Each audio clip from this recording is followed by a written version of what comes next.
Bonjour à tous et à toutes. Aujourd'hui, pour ce deuxième épisode, j'ai le plaisir de recevoir Thibaut Marino. Donc Thibaut, je vais te laisser te présenter. Ok, je suis Thibaut, aka Globe Fighter, donc je suis combattant de MMA et je vis au Brésil. Voilà, je suis expatrié donc, depuis maintenant 5 ans ici au Brésil.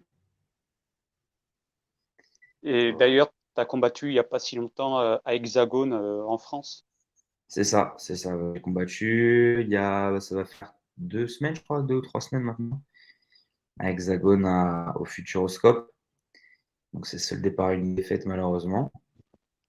Et puis voilà pour les news. Oui, malheureusement, ouais, une défaite, mais bon, ça fait partie du sport, c'est comme ça, on peut pas toujours gagner. Parfois, on a plus fort que soi. C'est comme ça. C'est Mais ça. sinon, ouais, c'était un beau combat. J'ai vu le premier round, c'était équilibré, et puis après le deuxième. Là, ça a accéléré, puis voilà. Même pas, ça s'est joué au premier, enfin. Ça s'est joué au premier sur la toute fin du premier round. Il a réussi à me finaliser. En fait, il est passé dans le dos. J'ai réussi à défendre un petit peu. Et puis sur la toute fin du premier round, en fait, j'étais pas du tout au courant du temps qui restait et tout. Et il a réussi à finaliser D'accord. sur la toute fin du premier round, malheureusement. Donc après, voilà, non, après, comme je dis, de toute façon, ça fait partie du sport. C'est Mm. difficile. Parce que, voilà, c'est des semaines de préparation où tu crées des expectatives. Voilà, une préparation vraiment globale, au niveau de la nutrition, la diète, la Ouais. préparation physique, la préparation technique, la stratégie, etc. Bon, il y a toujours en plus des imprévus. En plus, là, il y avait le voyage qui était assez long et qu'il a Ouais, le fallu décalage horaire, tout ça, ouais. Mm. décalage horaire. Après, ça, en vrai, ça a été, mais c'était plus sur place, la logistique, en fait. Pour la dernière semaine là, du weight cutting et tout, ça a été un peu rock'n'roll à mettre en place. Mais heureusement, j'avais la famille sur place qui m'a beaucoup aidé, les amis et tout qui étaient là, qui m'ont beaucoup aidé aussi. Donc, ouais, puis après, j'étais super content aussi de ne serait-ce que pouvoir combattre en France, que ça faisait Ouais. 5 ans que je courais après cet objectif déjà, parce que quand je suis arrivé au Brésil, je voulais être combattant de MMA, enfin, que ce soit mon métier. Donc ça, c'était fait déjà. Et puis ensuite, d'avoir une opportunité en France, ça a mis un petit peu de temps. Donc là, ne serait-ce que d'avoir l'opportunité. En plus, le combattant Elder Fernandez, il est déjà bien classé en France, je crois qu'il était 15e, 15e ou 12e classé français et tout. Donc voilà, c'est- c'était vraiment une belle opportunité. Donc, vraiment, je suis content, ne serait-ce que d'avoir pu faire cette opportunité, quoi. Ouais, parce que tu combats chez les moins de 66 kilos, c'est ça? En fait, je combats sur les deux catégories, 61 et 66. Et quand c'est des combats vraiment importants, comme là, voilà, c'était une grosse opportunité, je peux descendre à 61. Mais après, sinon, en général, la majorité de mes combats, enfin, j'ai pas non plus des dizaines de combats, mais on va dire la moitié de mes combats, je les ai fait à 66, quoi. D'accord. Donc, Parce que voilà. tu pèses combien hors des combats au niveau du cutting pour qu'on. Hors des combats, je suis entre 72, ouais, 72, 73 kilos en général. Ah Donc ouais, c'est le ouais, poids. Mm. Ouais, En fait, c'est d'accord.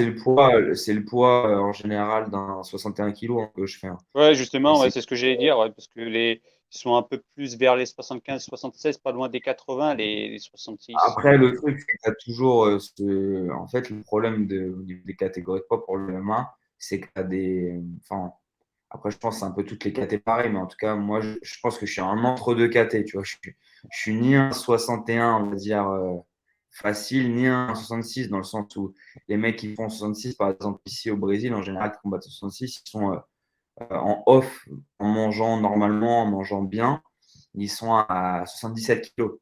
Moi, si je mange bien en off normal, je suis allé max à 74 et peut-être 75 kilos. Et encore 75, c'est quand j'ai 2-3 cheat meals dans la semaine, on va dire.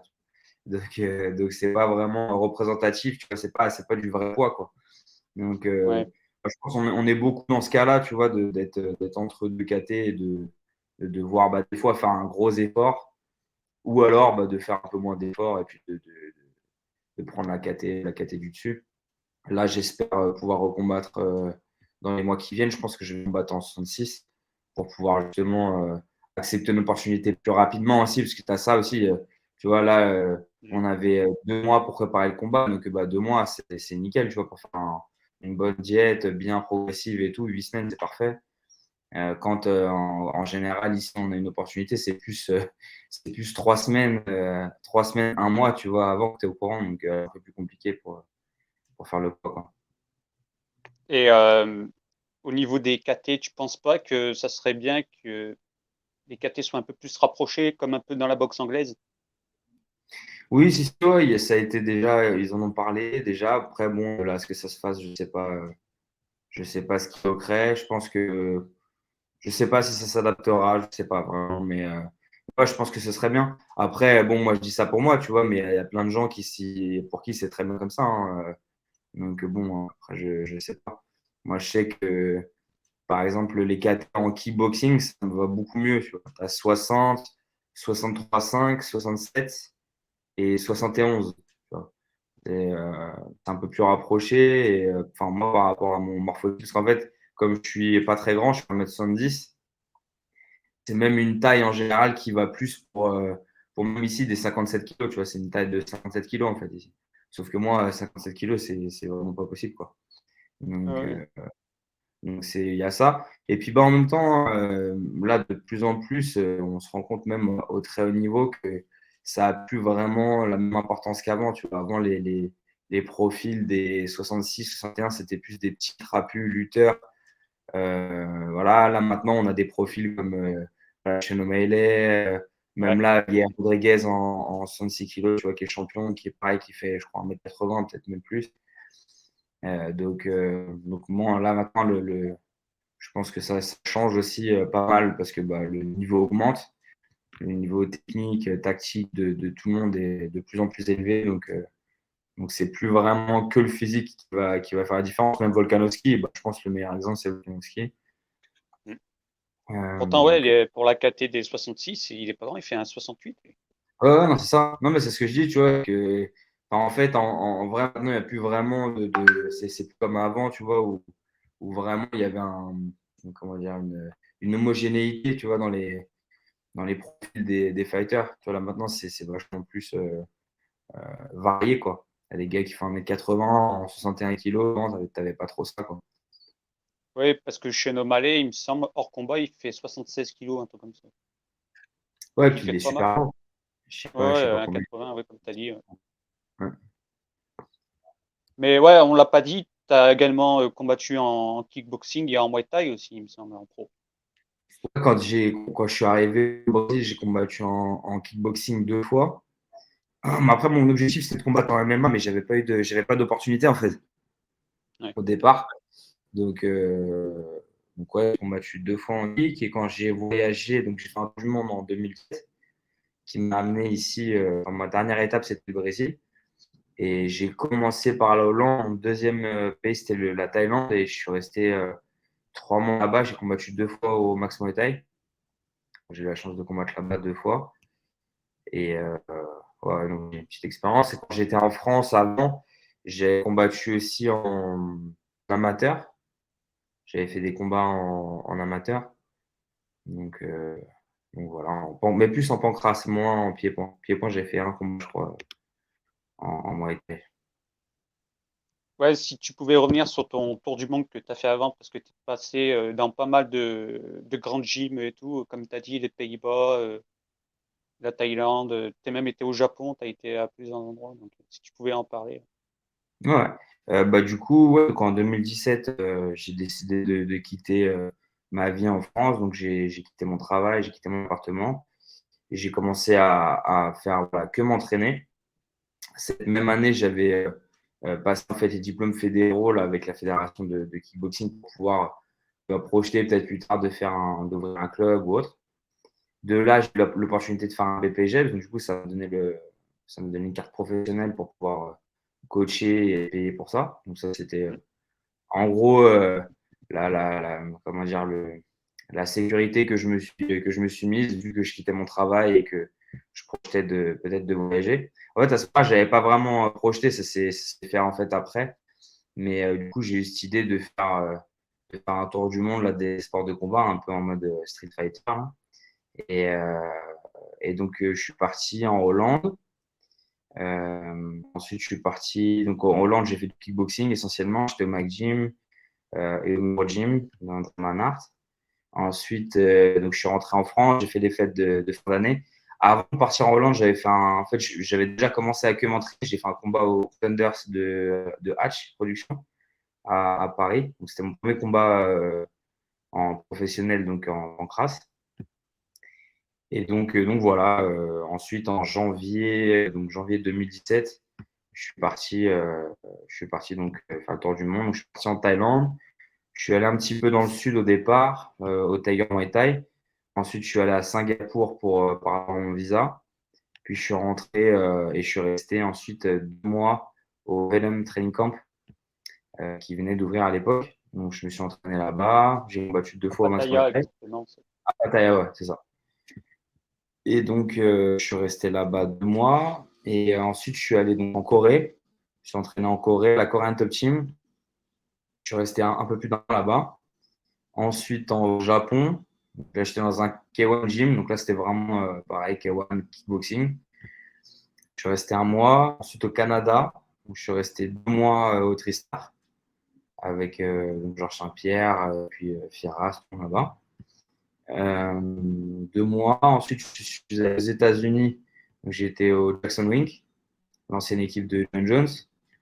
Donc à l'époque, il y avait Tom Duquesnoy justement qui était là-bas, qui faisait son camp pour, je crois, son deuxième combat à l'UFC contre Cody Stamann. Donc j'étais là-bas pendant tout mon camp. Ensuite, je suis allé au Mexique. Là, je me suis entraîné dans une petite équipe locale. En fait, j'allais juste pour visiter un pote qui habite là. Mais en même temps, j'en ai profité pour m'entraîner. Mais c'était une équipe, on va dire, pas très connue, locale de là-bas. Et ensuite, le Brésil.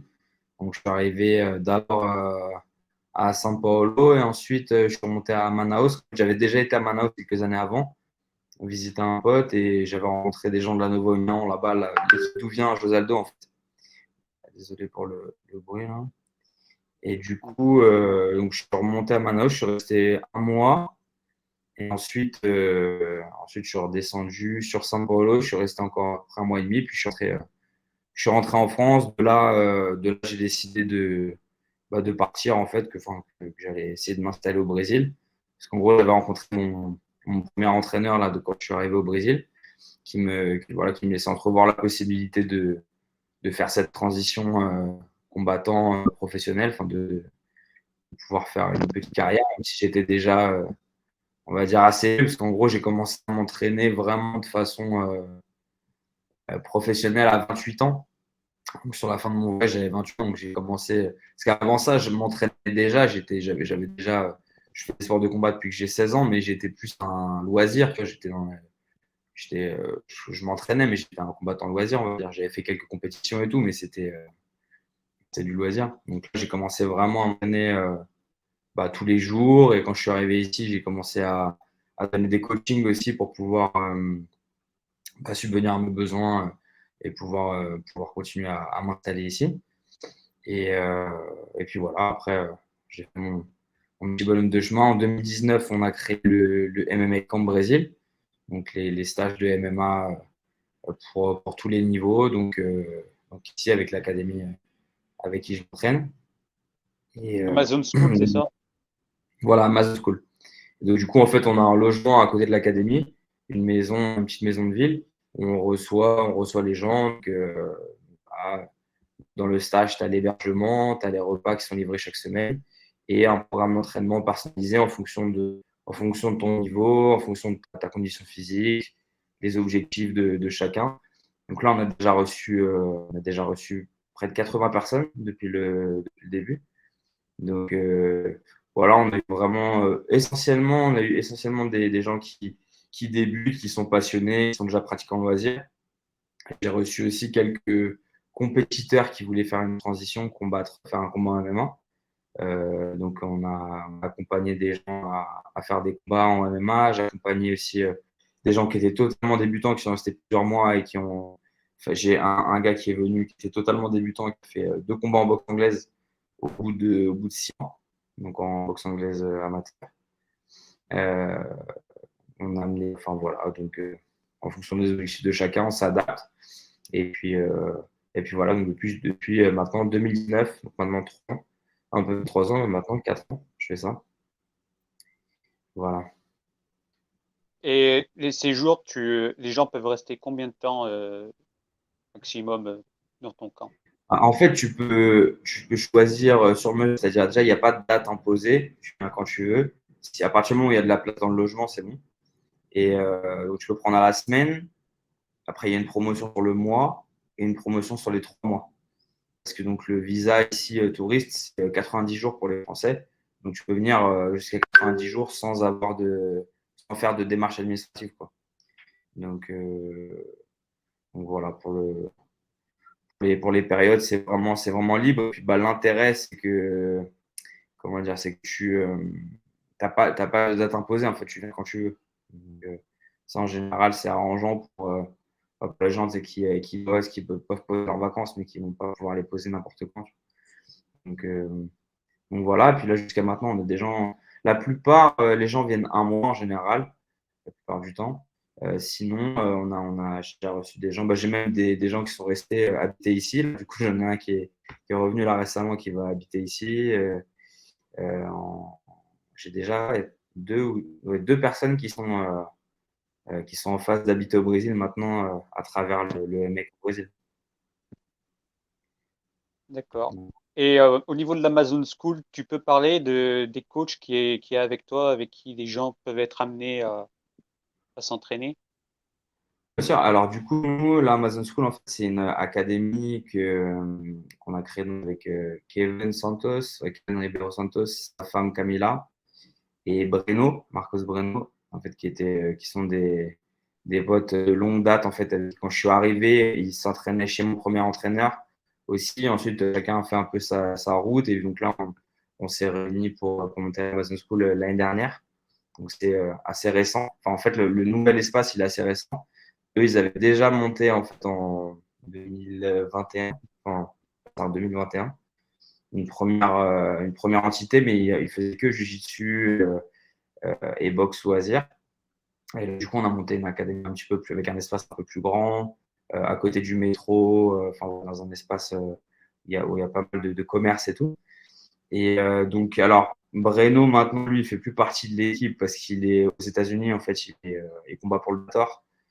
Donc, il a dû s'expatrier pour que ce soit plus facile pour lui. Il s'entraîne chez Glover Texera, dans le Connecticut, Ah près de oui, New York. voilà, j'ai dû le voir. C'est là où il y a aussi Alex Pereira qui C'est vient ça, faire c'est ses ça. camps des fois. En fait, Alex Pereira, quand je suis arrivé, on s'entraînait ensemble. Lui, il était même pas dans le MMA, en fait, encore. Il était au Glory. Dans le kickboxing encore. Ouais. En kickboxing. Bah, du coup, c'était lui qui était dans mon corner aussi. C'est lui qui m'a donné les opportunités quand j'ai combattu au WGP quand je suis arrivé, Ah qui m'a ouais. emmené là-bas. Machin. Donc, c'était vraiment un privilège de pouvoir m'entraîner avec lui. Bah, à l'époque, quand je c'était même pas encore dans le viseur forcément d'aller vers le MMA. Il était même pas encore champion du Glory quand je suis arrivé, je crois. Il est devenu champion l'année où je suis arrivé. Et après, il a défendu son titre, je crois, 4 fois. Ensuite, il a été en light heavyweight et Mhm. après, il est parti vers le MMA. Donc voilà, donc, ouais, Breno est là-bas maintenant avec Alex, avec la sœur de Alex, avec sa copine aussi Marie, qui est la fille de notre premier maître. Donc voilà, on a pas mal de Brésiliens qui sont là-bas maintenant. Et donc Kevin et Camila, ils sont restés ici donc à l'Amazon School. Et donc là maintenant, on a en plus de la partie Jiu-Jitsu, parce que eux ils viennent de Manaus, ce qui fait qu'ils ont si tu veux, Manaus en Amazonie, c'est un peu comme la capitale de Oui, l'Amazonie je d'ailleurs. vois ce que c'est. C'est la Oui, il capitale y a d'ailleurs. 12 millions d'habitants, c'est la ville la plus peuplée. Ouais, c'est ça, 2 millions. Bah là en fait, on vient de sortir un documentaire là, hier, je sais pas si tu as vu sur YouTube. Non, Et je viens de j'ai voir pas encore vu, donc tu fais bien d'en parler. Je le non, regarderai et j'invite les gens à aller voir. hier un truc que j'avais envie de faire depuis déjà quelques années, en fait, sur justement les Manoara qui viennent à São Paulo pour vivre le rêve de vivre du MMA du combat, enfin du jiu-jitsu ou autre, quoi. Et Oui, donc on a fait ce documentaire centré sur Kevin Breno et aujourd'hui Oliench, Rodrigo qui est tout jeune et qui lui vient d'arriver. En fait, il vient de la même ville que Breno, parce que Breno est une petite ville à côté de Marin qui s'appelle Rio Preto. Et, euh, et Oliench, du coup, il vient un peu dans les traces de Breno voilà, pour essayer de percer aussi dans le MMA. Kevin, lui, il a en fait le même trajet que Breno, sauf que lui, à la base, il était deux Manaus même. Ils se sont rencontrés à la base sur des compétitions de jiu-jitsu quand ils voyageaient sur Rio pour les championnats brasileiros, comme ça. À l'époque, il y avait déjà sur Rio beaucoup de gens, notamment les ados, ouais. les mecs qui étaient partis déjà et qui avaient commencé à faire l'histoire dans le MMA. Donc eux, ça les a attirés. Ils se sont dit, bah en fait, c'est possible. Si eux le font, bah, on peut le faire aussi. Et du coup, ils sont Et partis à Saint-Paulo. Ouais. excuse-moi, mais je pense qu'il faut préciser pour les Français et pour les autres qui regarderont, São Paulo, c'est la capitale économique du Brésil. Donc, pour beaucoup de Brésiliens, c'est vraiment là pour eux qu'il y a des opportunités. C'est pour ça que beaucoup vont vivre là-bas. Ouais, exactement. Bah, après, autant pour le combat et autant pour même le travail en général. Ça fait t'as plein de gens qui viennent du Nord-Est. Ici, c'est très, très cosmopolite, justement, par rapport à ça, parce que tu as beaucoup, beaucoup de gens qui viennent de partout au Brésil, parce que c'est là où il y a du boulot. Bah, un peu, c'est tu vois, c'est une autre échelle, mais la France, tu vois, les gens, ils montent à Paris pour aller bosser, c'est un peu le même C'est la principe. même chose. Sauf que là, le pays, il fait 10 000 km du nord au Oui. sud, alors que ça fait 1000 km, la différence. Mais ouais, du coup, voilà, donc eux, c'était en quête de ce rêve-là de combattants qui sont venus à São Paulo. Et lui, Kevin, euh, il a une petite carrière aussi en MMA, une dizaine de combats. Et ensuite, il s'est redirigé plus vers le Jiu-Jitsu. Donc, il est parti chez Cicero Costa, qui est une grosse équipe de Jiu-Jitsu, qui a formé les Miao, qui a formé Leandro Lo. Je ne sais pas si tu connais un petit peu les gars en JJB, mais voilà, C'est des gars aujourd'hui qu'on retrouve à la DCC, la grosse oui, compétition voilà, aussi. c'est ça, c'est ça. Beaucoup d'entre eux. Et donc, du coup, il a eu sa ceinture noire avec Cicero Costa. Et de là, avec sa femme, ils ont décidé de monter Amazon School. Et donc ça, c'était donc, quand je disais, en 2021. Et là, en 2022, on a monté l'espace un peu plus grand pour pouvoir faire aussi MMA. Et donc, réunir tous les anciens du MMA comme on l'a fait. Donc, on a aussi en professeur, on a Reginaldo Vieira, qui était aussi avec mon ancien entraîneur quand je suis arrivé, mais que moi, je n'avais pas connu en fait, parce qu'il était parti un petit peu avant que j'arrive au Brésil. Donc, qui était le vainqueur du Tough 4 au Brésil, The Ultimate Fighter édition 4, qui était à l'UFC. On a Ralbert aussi, qui est professeur de Muay Thai. On a Et donc Oliel. excuse-moi, mais il me semble qu'il est toujours combattant. Il est au KSW, c'est bien ça? C'est ça, ouais. C'est ça. Il Mm. a la combattu au KSW cette année. Euh, Reginaldo. On a en professeur, hein, je te parle, après on a d'autres combattants aussi professionnels Oui, et amateurs, parce que l'équipe elle est en formation en fait, elle est hyper récente, tu vois, c'est notre oui, bien première sûr. année. Et donc voilà, donc en professeur, en tout, on est une équipe de 6 professeurs. Voilà, justement sur Instagram, je viens de poster là, un petit résumé de la vie de chaque professeur, un peu sous forme de carrousel. Là, j'ai mis donc un petit texte sur chacun des professeurs. Là, on a Matos qui vient de se joindre à nous aussi, qui est au Bellator, qui est un combattant qui est anciennement chez Pitbull Brothers, qui est avec nous maintenant. Euh, donc voilà, donc Ouais, l'équipe, elle est en formation. pour les gens, Pitbull Brothers, c'est l'équipe des deux frères Patricio et Patricky, c'est ça? C'est ça, c'est ça. C'est ça, Mm. Natal, au Nord-Est. Donc voilà, qui est avec nous maintenant. Et puis voilà, donc non, vraiment, c'est vraiment une bonne petite équipe là, qui est en train de se mettre en place, autant pour les gens qui viennent pour apprendre, autant pour nous comme combattants. Là, vraiment, ça se met vraiment en place, donc on est content. Ah ouais, c'est ouais, des gens compétents qui ont une certaine carrière dans leur domaine, que ce soit comme le sol, comme tu as expliqué pour Kevin, et dans le MMA pour les autres. Donc oui, pour les gens qui voudraient apprendre, qui n'ont jamais pratiqué ne serait-ce qu'un sport de combat, je pense que c'est très bien d'être initié par des gens comme ça. Ah, complètement. En général, les gens, ils ressortent des stages ravis, hein. Enfin, vraiment, enfin, 100% des gens qu'on a reçus jusqu'à maintenant, ils en ressortent vraiment, vraiment ravis. Et puis là, en plus, on a la possibilité maintenant de faire des coachings individuels, donc avec un professeur au choix. Donc, tu vois, tu peux faire un coaching individuel avec un ancien combattant de l'UFC, avec un mec qui vient de Manaus qui fait du jiu-jitsu depuis qu'il est né quasiment. Tu vois. Donc, voilà, des petites choses comme ça qui sont vraiment des plus, quoi, tu vois, en fait, quel que soit ton niveau, en vrai, hein, même des débutants qui viennent. Là, j'ai reçu quand même pas mal de fois de débutants. Là, j'ai reçu justement un jeune qui est arrivé, là, qui vient de Thaïlande, qui était au Venom Training Camp justement avant, pendant plusieurs mois, et qui vient ici pour faire un peu une transition MMA avant de rentrer en France, parce qu'il voudrait combattre en MMA en France. Donc vraiment, quel que soit le profil en général, voilà, ils sont toujours ravis, quoi. Et si je me trompe pas, tu proposes aussi des sorties culturelles dans le séjour pour permettre de découvrir un peu São Paulo, les alentours, tout ça, la culture brésilienne, quoi. Ouais, tout à fait. Bah, là, du coup, bah, soit avec moi, quand je suis dispo, ça peut arriver qu'on sorte, qu'on aille manger au resto, je sais pas, faire une petite sortie ou aller à la plage. Je suis en voiture, moi, ici, donc du coup, voilà, c'est plus facile au niveau de la logistique. Et sinon, quand les gars ils arrivent au camp, en général, je leur donne un e-book qu'on a mis en place avec les endroits où aller, tu vois, les sorties à faire ici sur São Paulo.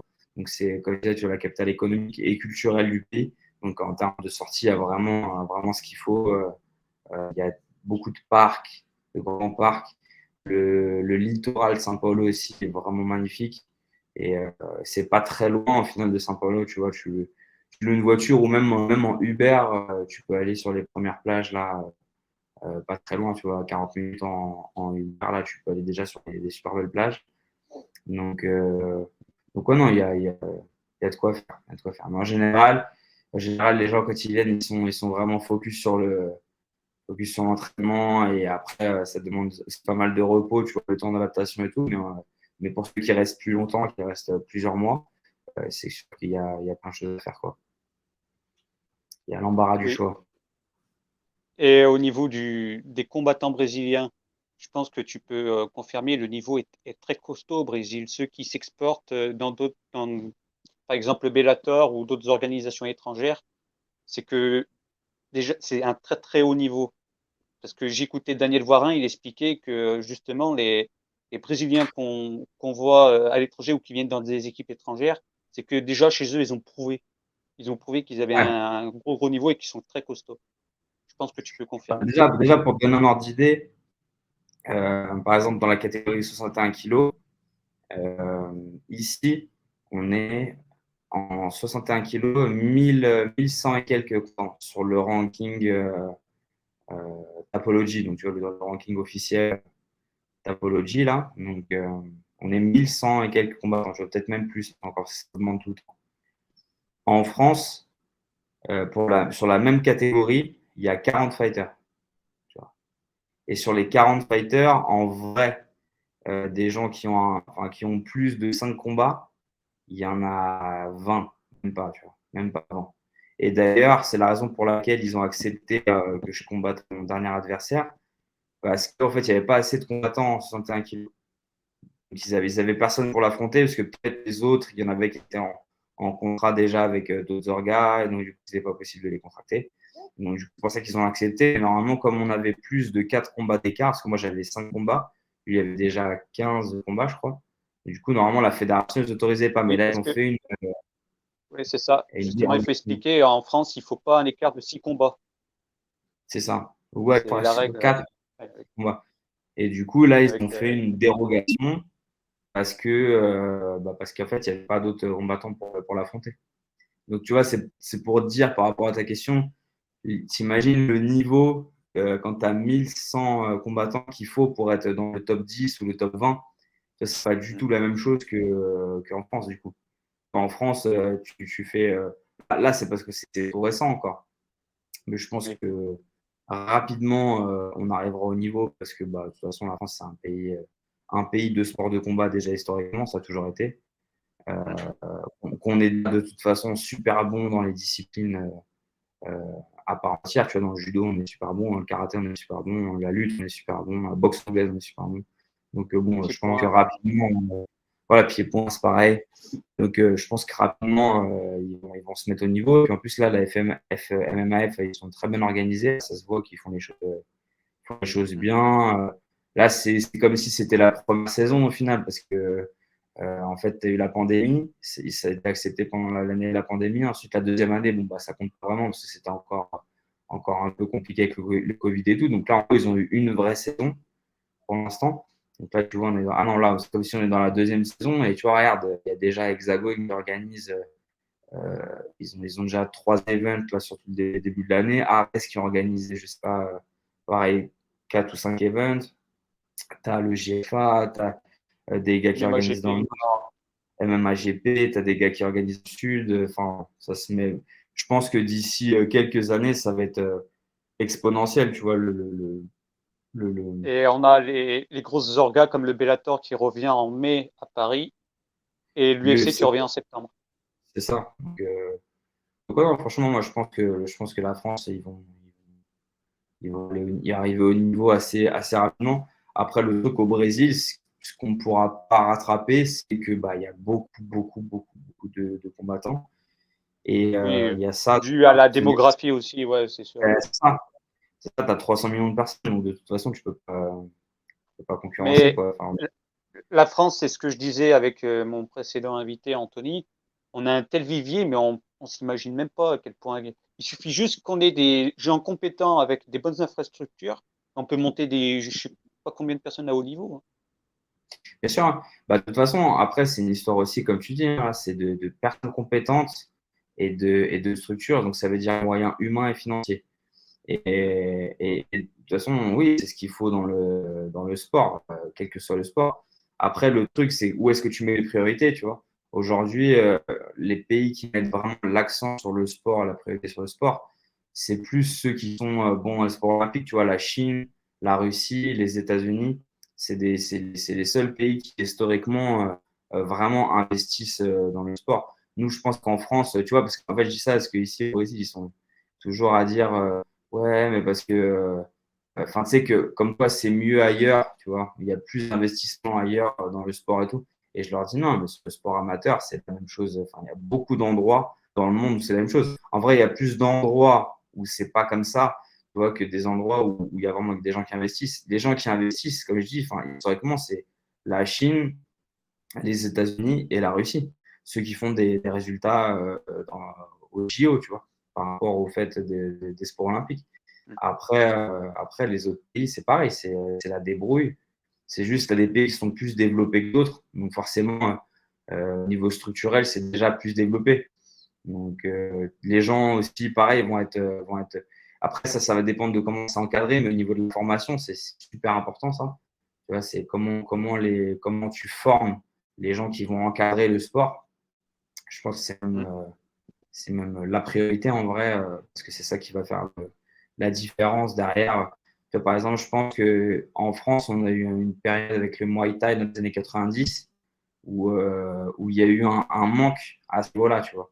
Au niveau des années 90-2000, un manque au niveau de la formation du personnel encadré, tu vois. Tu as pas mal de gars qui étaient bons et qui ont réussi à encadrer, à faire des résultats, mais tu en as aussi beaucoup qui faisaient enfin, n'importe quoi et qui, au final, ont dégoûté beaucoup de gens du sport, tu vois, et qui ont fait que bah, le sport, au final, c'est pas développé comme il aurait pu se développer. Tu vois, je regardais un mec qui disait par rapport à justement au fait d'avoir même tu vois, plusieurs d'autres académies, sans parler de concurrence ou quoi que ce soit, si le gars qui a une académie de sport de combat à côté de moi, que c'est mon concurrent, mais qui fait les choses bien, bah, au final, c'est bien pour moi. Parce que les gens qu'il va former, bah, ils vont être intéressés peut-être par consommer, je sais pas moi, de la formation, consommer du matériel de sport, si tu vends du matériel de sport, consommer, bah, tu vois, et faire partie enfin, rester dans ce milieu-là, tu vois. Alors que si le gars, tu le fais venir et tu le dégoûtes du sport, bon, bah voilà, bah, c'est quelqu'un qui peut-être venait juste pour tester, qu'il a été dégoûté, puis bah, il va vers un autre sport qui n'a rien à voir, et du coup, on perd un adhérent potentiel, quelqu'un qui aurait pu faire partie de l'environnement dans lequel on participe. Donc, c'est vraiment Mais important. ce qu'il faut surtout dire, c'est que pour les combattants professionnels en France, c'est très dur de pouvoir en vivre. C'est ça aussi, des fois, qui les fait arrêter, c'est qu'ils sont obligés d'avoir un boulot à côté, et c'est pas comme le football ou les autres sports co où tu peux faire que t'entraîner, et t'as ta paye qui tombe à la fin du mois, quoi. Ouais, bah, après, c'est ça, c'est pareil, c'est partout. Ici, c'est pareil, hein. Ici, la plupart des combattants, même les mecs qui sont déjà très forts et tout, ils font des coachings à côté ou c'est de la débrouille, tu vois. Ils vivent avec peu et en espérant d'avoir une opportunité, même pas forcément UFC, tu vois, d'avoir une opportunité de contrat dans une grosse organisation, je sais pas moi, le ACA en Russie, KSW, des choses comme ça. Parce que bah, du coup, ça paye en dollars. Donc, du coup, eux le changent pour la monnaie brésilienne, bah, même Pour le si Real. pour le Real, ouais, c'est hyper intéressant. Alors que par exemple, un Français qui va aller combattre pour la même bourse en Russie ou je sais pas où, il va pas pouvoir, enfin, ça va pas représenter grand-chose pour lui. Parce qu'il va rentrer, il va avoir son loyer à payer. Le coût de la vie en France n'est pas le même pas le même qu'ici, forcément. Tu vois. Donc, non, ça reste difficile pour tout le monde. Après, chacun à son échelle en fonction de où il vit et tout. Mais le MMA, voilà, c'est encore un sport hyper jeune. Donc, voilà, pour l'instant, c'est compliqué, quoi. Tu as même des gars qui sont à l'UFC enfin, voilà, c'est pas facile. Déjà, c'est hyper difficile d'y arriver, mais pour y rester, c'est encore plus compliqué, quoi. Et dans de Oui, bonnes oui. conditions, c'est compliqué aussi. Et d'ailleurs, je sais pas, peut-être que tu peux confirmer, mais j'ai entendu dire que le MMA au Brésil, c'était égal avec le football en termes de popularité et en termes je veux dire, de pratiquants, parce que les jeunes, pour sortir, parce que beaucoup vivent dans les favelas ou autres, pour s'en sortir, soit ils veulent devenir footballeur, soit ils veulent devenir combattant de MMA, devenir des En fait, champions de ça dépend l'UFC. beaucoup des villes. Ça dépend beaucoup des villes. Nous, à São Paulo, quand même, le foot, c'est quand même très, très fort. Je pense que c'est quand même au-dessus, le foot, quand même. Mais après, ouais, si tu vas dans n'importe quel resto, le samedi soir ou autre, il y a le MMA à la télé, ou quoi que ce soit, tu vois. Après, par exemple, à Manaus, ben justement, c'est ce dont je parle dans le documentaire, hein, c'est que Manaus, historiquement, en fait, tu as beaucoup de projets sociaux, donc des associations à but non lucratif où les adhérents viennent et ne payent pas, autour du jiu-jitsu. Tu as plus de 400, je crois, plus de 400 associations juste pour le jiu-jitsu dans la ville de Manaus. Et donc, du coup, là-bas, tu n'as pas beaucoup de foot. Tu as beaucoup plus de jiu-jitsu. Voilà, c'est pour ça que le niveau est beaucoup plus élevé.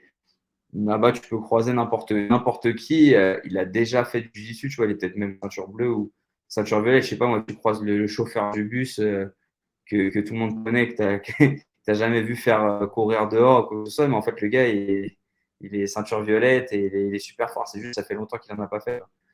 Mais je sais pas, tout le monde a un oncle qui était super fort, ou je sais pas, tu vois. Donc, par exemple, maintenant, voilà, c'est beaucoup plus ancré dans la culture là-bas. Rio aussi, je pense. Après, Rio, il y a beaucoup de foot aussi quand même. Parce qu'en fait, Rio et São Paulo, historiquement, bah déjà, à São Paulo, on a 4 équipes de foot quand même. Juste pour une seule ville, tu as 4 équipes de foot. Donc, après, moi, je suis pas très footeux, je connais pas grand-chose, mais je sais que c'est quand même bien développé.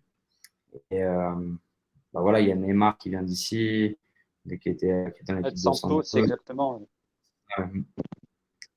Donc non, après, si tu fais la comparaison avec la France, oui, c'est plus un pays quand même qui, comment dire, qui aiment les sports de combat. Après, tu as la capoeira aussi, tu as la boxe anglaise qui est bien développée ici, tu as le Lutte à kickboxing, le muay livrer.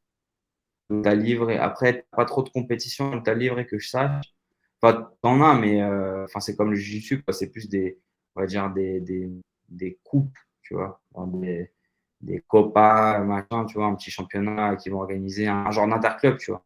Genre d'interclub. Ouais, Mais sinon ouais, c'est plus jiu-jitsu, grappling, muay thai, kickboxing. Le muay thai et le kickboxing, c'est très développé ici quand même. Ils ouais. ont un. Daniel Warin l'a bien expliqué d'ailleurs. Il parlait des combattantes des femmes. Il disait qu'au niveau des femmes, il y avait un niveau en pied-point. Il disait c'était un truc de dingue. Ouais, vraiment, je me rends pas trop compte par rapport à la France ou juste par rapport à l'Asie. Mais c'est ouais, c'est hyper développé aussi ici. Et puis voilà, ils aiment le striking, tu vois. Ils aiment aussi beaucoup le striking. Le WGP où j'ai combattu quand je suis arrivé, c'est l'équivalent du Glory Amérique latine, tu vois. C'est quand Ah même ouais, un gros événement quand même. T'as t'as des affrontements entre beaucoup Brésil-Argentine, Chili. Beaucoup de Chiliens aussi, d'ailleurs, qui sont très forts, apparemment, les Chiliens. Euh, voilà. C'est plutôt Argentine, Chili et ouais, je crois que c'est tout, hein, principalement, le Brésil. ouais. Et tu avais parlé du Mexique. Tu avais été là-bas t'entraîner. Aujourd'hui, le Mexique, on peut le dire, leur niveau en MMA a évolué un truc de dingue parce qu'on voit pas mal Ouais. de Mexicains champions de l'UFC. Hein. Brandon Moreno, il y a Rodriguez qui est champion intérim. Grasso, là, Il y a Alexandra Alexa Grasso. Grasso qui vient de battre Alex Valentina Shevchenko. Grasso, pour la petite histoire, en fait, elle est entraînée par Diego. Et Diego, il vient de Manaus. Et en fait, Ah, il elle est était entraînée par un Brésilien, d'accord. par un Brésilien. Enfin, en fait, ouais, un de ses entraîneurs, c'est un Brésilien, Diego, qui s'occupe de la partie, je pense, plus grappling et jiu-jitsu là-bas, mais qui est aussi combattant de MMA, qui combat au Contender Series, qui est super fort.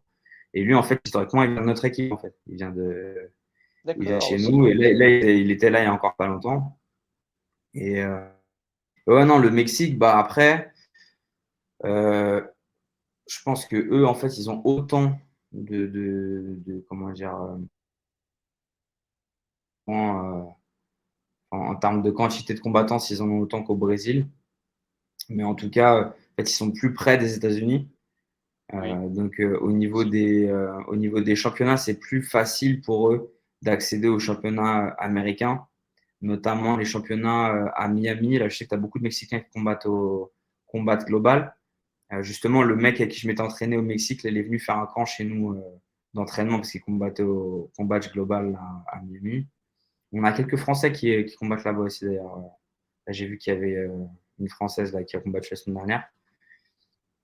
Et donc, ouais, je pense que c'est par rapport à ça, tu vois, la proximité avec les États-Unis, la proximité. Enfin, voilà, historiquement aussi, tu as beaucoup de Mexicains qui sont expatriés là-bas et qui sont devenus champions, qui après sont revenus chez eux et qui ont rapporté enfin, voilà, ce plus et tout. Et puis, ils ont beaucoup de championnats, mais derrière là-bas, nous, on a beaucoup de Brésiliens qui vont pour combattre au Mexique parce que ça paye mieux, en fait.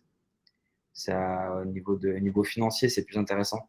Donc, c'est pas du dollar. Je sais plus exactement, c'est pesos, je crois, là-bas qu'ils ont. Oui, Pesos ouais. mexicains. Mais, et du coup, c'est plus intéressant financièrement. Donc, tu as beaucoup de Brésiliens aussi qui vont là-bas pour combattre et qui, après, au final, restent là-bas et vont rapporter le savoir, tu sais, voilà, pour le Jiu-Jitsu, par exemple, comme Diego, tu vois, qui est là-bas maintenant, qui a son académie, qui a son équipe et tout. Et donc, T'avais ouais, où non, non, son vraiment, académie à Mexico? il est, j'ai pas envie de dire de bêtises aussi, si, je crois que c'est Mexico qu'il est, la DF. Ouais. Ouais, parce que déjà au Mexique, il y a un gros niveau en termes d'anglaise déjà de base. Et là, En le niveau anglaise, en plus. en lutte aussi, très gros niveau de lutte. Euh, et puis, ouais, non, MMA. MMA, là, ils ont vraiment Moi maintenant, ouais. fait la transition. Et puis après, je crois que dans le nord aussi du Mexique, comme je t'ai dit, il y a beaucoup de championnats là, vers Tijuana et tout. Là, ils ont un truc qui est en UFC Fight Pass. Là, d'ailleurs, on a un Français qui avait combattu là-bas pour la ceinture 57 kilos, là, comment il s'appelle? Antoine Drio. qui a combattu là-bas. Il s'entraînait aux États-Unis, dans le sud, là, à San Diego, à la AKA. Et en fait, Oui, tu as oui. beaucoup de gars de la AKA qui allaient combattre dans cet événement-là, qui est un événement mexicain, mais qui était en UFC Fight Pass. Ils ont le Budo Cento aussi, c'est un gros événement aussi du nord du Mexique.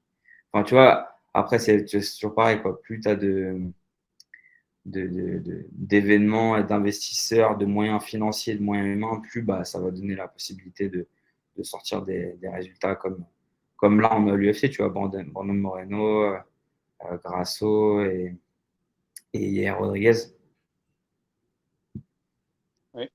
Mais d'ailleurs, pour l'AIKA, si ça combat pas mal au Mexique, c'est sûrement lié à Javier Mendes qui est Oui, d'origine oui, mexicaine, donc ça doit pas mal aider pour les combattants oui, bien sûr. et d'aller combattre là-bas. Ouais. Ouais, donc oui, il y a eu, comme tu dis, tu as été entouré là-bas de Manaus par des gens très compétents, hein. Si tu dis ton ami maintenant crée son académie au Mexique et qu'il a Alexa Grasso, ouais, ça montre que autour de toi, les gens avec qui tu bosses, c'est des gens qui ont une certaine compétence, donc ça prouve que les gens seront entre de bonnes mains quand ils viendront chez toi. Oui, complètement, complètement. Bah, après, c'est un petit monde, hein, le MMA aussi, c'est un milieu qui reste quand même enfin, assez petit encore. Et puis bah, après, comme avec le tour du monde aussi que j'ai fait en 2017, mine de rien, il y a pas mal de gens que j'ai rencontrés pendant cette époque qui, bah, après, chacun fait son chemin. Il y en a qui sont allés plus vers des carrières de coach, d'autres plus bah, continuer sur des carrières de combattants. Mais du coup, quasiment chaque carte UFC, maintenant, il y a quelqu'un avec qui j'ai eu une convivence, tu vois, pendant un moment où on s'est entraîné, où on était sur le même tatami au même moment. Enfin, c'est quasiment à chaque carte, c'est comme ça, quoi. Donc, ouais, c'est vraiment c'est vraiment bien. Et puis bah là, après, par rapport au MMA Camp, ce que j'essaie d'apporter au départ, bah, quand j'ai créé le MMA Camp, le MMA, c'était pas encore autorisé en France. Donc, c'était Oui, vraiment aussi de dire, bah, tu peux venir ici, t'entraîner. Pour les gens qui ont envie de faire, je sais pas, un combat amateur ou quoi que ce soit, bah, ce sera possible de le faire ici, vu qu'en France, tu peux pas. Maintenant, vu qu'en France, tu peux combattre maintenant, même par exemple pour les combattants amateurs ou les combattants professionnels, je dis aux gars en général, bah, franchement, si tu peux combattre en France, c'est mieux de le faire en France parce que voilà, tu seras mieux encadré au niveau, au niveau de la sécurité, enfin voilà, de l'encadrement en général, ce sera quand même mieux organisé qu'ici. Tu vois, je te cache pas qu'ici, on te demande pas tous les contrôles qui sont là, ben, nécessaires pour ouais. faire un combat. En même temps, c'est bien parce que c'est ça qui permet de faire plus d'événements, tu vois, de prendre de l'expérience et enfin, voilà, de pouvoir tourner, faire des combats régulièrement et tout.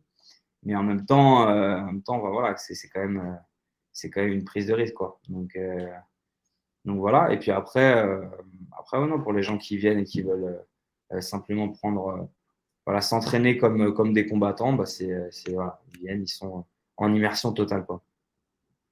Oui. Et d'ailleurs, pour le MMA français, la Fédé a mis en place la MMA League, donc qui fait que à la fin, tu as un classement dans les meilleurs et qui te permet d'après de participer au championnat de France amateur. Donc ça, c'est plutôt bien pour pouvoir élever le niveau, quoi.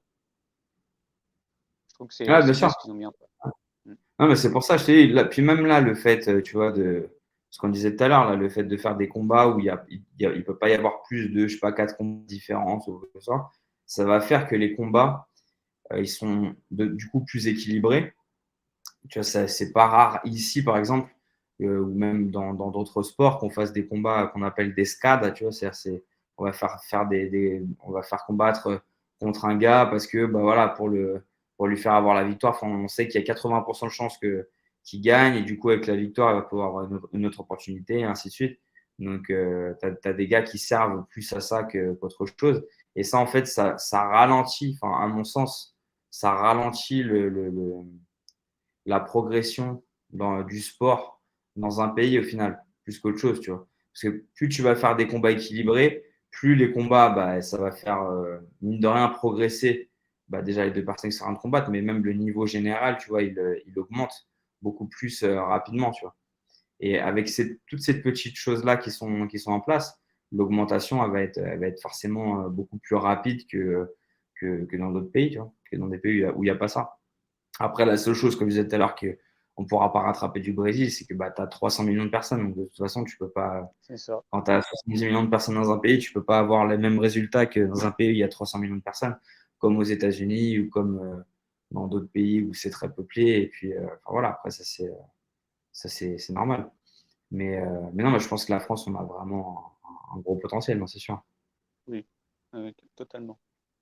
Et d'ailleurs, pour ce qui est du jiu-jitsu brésilien, si on peut faire un peu un historique pour ceux qui ne connaissent pas, ça a été importé par les Japonais au départ, ça a été repris par la famille Gracie, mais c'est surtout, tu peux le confirmer, à Belém, c'est là qu'il y a la plus forte communauté de Japonais au monde, hein. Il y a beaucoup de Japonais là-bas. Alors, Belém do Pará dans le nord, je sais pas te dire. Moi, je sais qu'ici, São Paulo, on est la plus grosse communauté japonaise. Enfin, on a ici à São Paulo la plus grosse communauté japonaise en dehors du Japon. Je pense que c'est plus ici, hein. Je pense Ouais, que c'est São Paulo. à l'étranger, ouais, c'est au Brésil qu'il y a le plus en termes Non, de non, c'est communauté São Paulo, LGBT. à São Paulo même.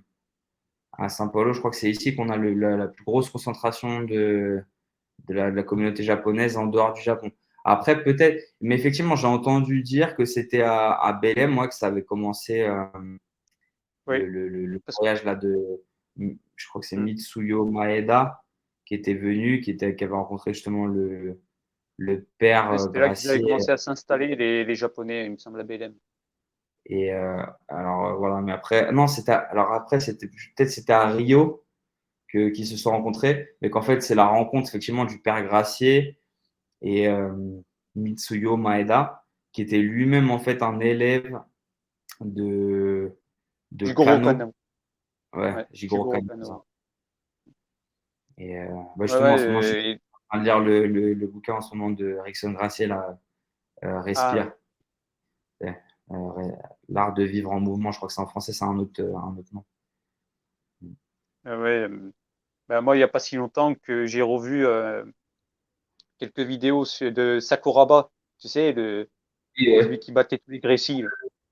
euh, Qu'apparemment, alors C'est- lui, apparemment, en plus, je regardais un podcast l'autre jour, là, le gars, il disait qu'en fait, Sakuraba, il était financé, en fait, il était genre sponsorisé à moitié par les Yakuza, en fait, à l'époque. Ouais, il y a une histoire comme ça. Et parce que même à un moment, l'ancien patron du Pride, je sais plus qui c'est qui avait raconté cette histoire. Il était rentré dans le vestiaire, je sais plus quel combattant il allait affronter, il lui a dit tu le tues.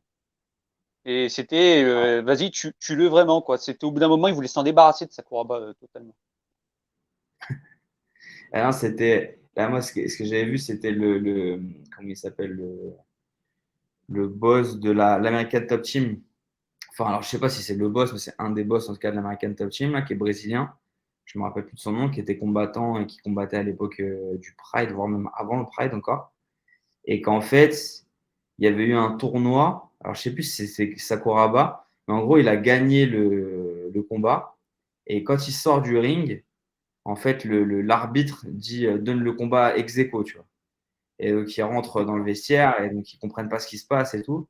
Et en fait, le mec, il raconte, tu vois, il raconte l'histoire. Il dit ouais, donc là, on ouvre la porte du vestiaire et il y avait plein de mecs en costard, tu sais, bien chelou et tout. Et en fait, l'arbitre, alors, je sais pas, c'est l'arbitre qui est venu les voir qui leur a dit ouais, bah en fait, non, on va refaire le combat là. Il dit ouais, bah, pas comme quoi ils n'étaient pas d'accord, machin, mais qu'en fait, apparemment, ils n'allaient pas avoir trop le choix. Et ils pensaient que c'était genre, on va refaire le combat, ouais, bah, on refixe une date. Mais non, en fait, non, on va refaire le combat maintenant, tu vois. Et du coup, il est revenu sur le ring, ils ont fait refaire le combat. Il a perdu. Enfin, du coup, je sais plus, il s'est fait finaliser, je sais plus comment, il racontait. Et donc après, ils sont partis de l'événement en flip, quoi. Ils sont partis à l'hôtel, ils ont fait leur valise, ils sont partis à l'aéroport. En flip, les gars. Ouais, non, apparemment, à l'époque, c'était sous contrôle des Yakuza, le Pride. Alors, je sais pas si c'est le Pride, ou je crois que c'était un autre événement Le qui pancras, avait. Ouais, non, non, mais c'est peut-être le Pride, parce que comment il décrivait, c'était le. En fait, il faut regarder là sur Tapology les résultats. Mais ouais, non, apparemment, à cette époque-là, c'était tendu. Bah, tu as beaucoup de Brésiliens, en fait, hein, qui allaient combattre là-bas, du coup, parce que c'était le challenge principal à l'époque, quoi. C'était Ah bah Japon, oui, principalement. les Shogun, les Vanderlei, C'était- Arona, ouais, les frères Nogueira, t'avais tous les plus gros Brésiliens qui étaient là-bas. Mais Yes. déjà de base, le MMA, c'est Vale Tudo au départ. C'est ça. Bah, après, C'était tu avais, brésilien. Donc, ici, tu avais le Valet Tudo. Après, dans d'autres pays, tu avais d'autres choses. Après, là, on voit bien aussi maintenant quand même que, tu vois, par exemple, le Japon, ils sont en perte de vitesse oui, par rapport au fait, justement, ce qu'on parlait tout à l'heure, tu vois, qu'ils n'ont pas adapté les méthodologies d'entraînement donc au moment où il fallait le faire, là, au niveau des résultats, ça se voit, tu vois. Euh, ouais. à l'époque, Et moi, c'était eux et le Brésil, quoi. je me demande si c'est pas lié aux arts martiaux japonais qui ont empêché le développement du MMA un peu au Japon. Je Peut-être, sais que hein. Le Kodokan, ils aimaient pas les combattants de MMA, les judokas qui partaient dans les MMA, et les gars se faisaient radier. Ben, d'ailleurs, Ichi, qui a été champion olympique à Pékin en 2008, il a pris la nationalité croate, hein, parce que au Japon, le Kodokan l'a rejeté, Ok. parce qu'il était parti dans le MMA. Je suis pas trop au courant, mais ouais, effectivement, c'est bien possible qu'il y ait que des histoires un Donc, peu. ben déjà, rien que chez nous en France, déjà, regarde le judo, la misère qu'il mettait au MMA. Il y a eu ça aussi en France, effectivement. Enfin, après, je sais pas au final Que la vérité, mais Rouget disait que le MMA était un sport terroriste, si c'était permis de dire. ouais. Et Oui, bon, tu sûrement que tu vois, as, t'as ça qui joue. Après, c'est comme on disait tout à l'heure, de toute façon, c'est les moyens humains et moyens financiers que tu mets en place. Tu vois, aux États-Unis, pourquoi est-ce que, tu vois, le MMA, bon, bah voilà, de toute façon, déjà, l'UFC, c'est américain, donc forcément, de toute façon, ils vont privilégier les fighters américains parce que déjà, de base, au niveau de. Enfin, après, c'est les ventes, hein, au bout d'un moment, c'est financier. Hein, le gars, aux États-Unis, dans n'importe quel État, tu as je ne sais pas combien d'événements amateurs, d'événements professionnels. Donc, ils ont tout intérêt à venir mettre un gars qui s'est fait dans les organisations amateurs et pro locales, parce qu'il a déjà un public, il a déjà des gens qui vont acheter des pay-per-view, en plus, ils vont les acheter en dollars, donc ils vont les acheter vraiment au prix que ça coûte, que de prendre un japonais qui est déjà 20 heures en avance au niveau du décalage horaire. Donc tout son public au moment où où tu vas faire le combat, ils seront déjà le jour d'après et ainsi de suite. C'est pour ça aussi il y a beaucoup cette histoire de décalage horaire et de moyens financiers et que les Japonais vont plus au one du coup par rapport à ça, tu vois. voilà, Parce que justement, j'allais y venir. dans- J'allais y ouais. venir au One, je pense le One, c'est eux qui sauvent le MMA asiatique en général. Ah bah complètement, hein, c'est clair. Bah, ils sont Et pas quasi que le MMA d'ailleurs, je pense qu'ils sauvent le kickboxing et le Muay Thai aussi, parce que c'est là où tu as les meilleurs qui sont là-bas et que les gars sont bien payés, surtout. ouais, voilà, ouais, c'est ça. Donc ça joue beaucoup aussi, ce qui permet aussi de sauver le pied-point en général. Même le grappling, maintenant, ils se sont mis dans le grappling, le One. Ouais. Ouais, les événements qu'ils font, ils sont vraiment top, hein. C'est vraiment intéressant, tu vois, surtout quand, bah, pour faire découvrir aussi, c'est top. Ben, c'est le KSW, il me semble, quand il y a un événement du KSW en Pologne, en fait, c'est familial. T'as, les gens, ils viennent avec leurs enfants, machin. Ouais, ouais. D'habitude, tu vois pas ça. D'habitude, c'est plus des fans qui viennent, mais là, c'est familial. Tu vois, ils viennent avec les enfants, tout ça. C'est Ouais, voir nous des ici, c'est combats. pareil, hein. Nous ici, c'est pareil, hein. Tu as tous les petites compétitions, même un interclub qui va être organisé ou autre. Tu as les gens Ouais, viennent les en interclubs, famille. mais je parle au terme du KSW, Un quoi. gros Des gros show et shows tout. pour les gros Ouais, shows, ouais. c'est pas des choses que tu vois souvent, des gens qui viennent avec leurs gamins. Donc, ouais, ça montre que voilà, quoi, il y a vraiment quelque chose à faire, que ça puisse toucher un plus large public. Mhm. Ouais, carrément, carrément. Si les Polonais sont capables de le faire, je ne verrais pas pourquoi en France. Mais en France, sont en train d'y bosser dessus, justement, pour faire venir des Ouais, familles et puis en tout. France, historiquement, c'était déjà comme ça, hein. Tu vois, par exemple, dans les années 80, il y avait beaucoup de boxe anglaise. euh, et que Bah, surtout, on va dire, la boxe anglaise, là, en France, où elle a le mieux marché, c'est à l'époque de Cerdan et de Carpentier, où là, les mecs, c'était des grandes stars. C'était devant le foot largement, la boxe, à cette époque. ouais, mais là, c'était bien avant quand même. Ça, c'est quelle année ça? Bon, il y a plus de, dans les, attends, il a boxé dans les années 20-30, parce qu'après, il y a eu la guerre, Cerdan, donc, puis il Ouais, est tu vois, décédé en 49. il y a plus Ouais, de mais pour 15 ans quasiment. montrer, en fait, d'un point de vue historique, les sports de combat, pour montrer que la France, c'était là où, parce que Ouais, elle était au top. tu avais toute cette génération, si tu veux, les mecs, c'était des anciens combattants, c'était des vétérans de guerre, ils avaient fait 14-18, les autres 39-45, donc le combat, tu vois, qui fait ça aujourd'hui, ben, on l'a perdu malheureusement, même si c'est en train de revenir, je pense. Et ouais, c'est pour ça que Ouais, les boxeurs à l'époque, c'était c'était des grandes il y a stars. encore pas si longtemps, parce que les années 80, c'est il y a 40 ans, tu vois. Et 40 ans, Ouais, c'était normal.